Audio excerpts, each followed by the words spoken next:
Remember Sandy, our general education student? Well, Sandy decided to start a fight with another girl on the playground. She kicked and scratched the girl and called her all sorts of bad names. Sandy knew she shouldn't do it, but she did it anyway. She was mad. Sandy was suspended for 3 days for fighting. It was her 4th suspension this year. Now, on the bottom of this slide and the next slide is a list from the Olathe School District Code of Student Conduct. It shows the prescribed response to repeat offenders.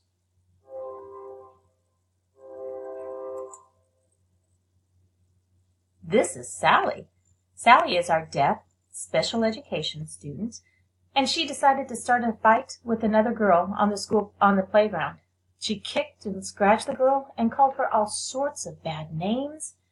Sally knew she shouldn't do that, but she did it anyways. She was mad.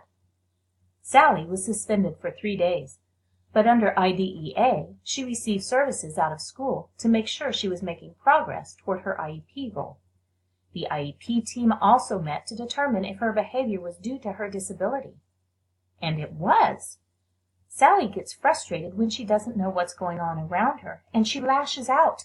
The IEP team knew this, and it was noted in her IEP. A behavioral intervention plan was put into place.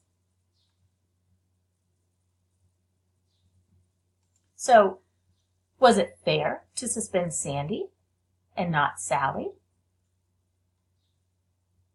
Was it fair to suspend them both? Remember, Sandy did not get any educational help while she was suspended. Sally received educational services while she was suspended. Well, let's take a look at a silly but strangely understandable example to determine if discipline under IDEA is fair. These are 2 kids in 3rd grade. They both hear, see, speak, understand, write, reason, and think at about the same level. In gym, the final test is to run a 100-yard dash. What do you think should happen? Should the boys be treated exactly the same, with exactly the same expectations?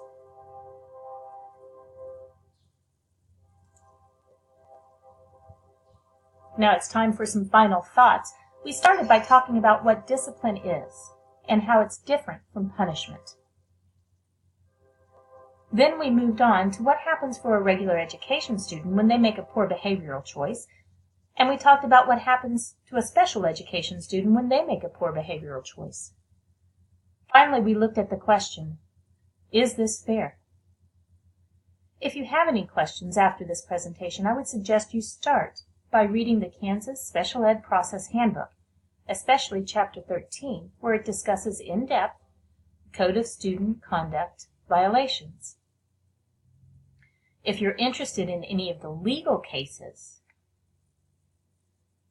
that have helped to shape the special education discipline policy under IDEA, check out rightslaw.com and understood.org.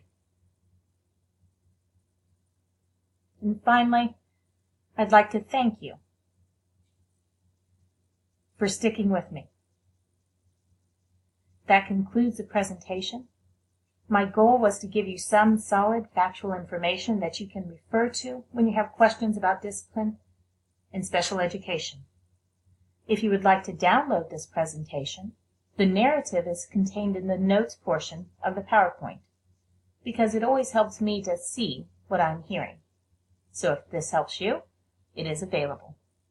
God bless.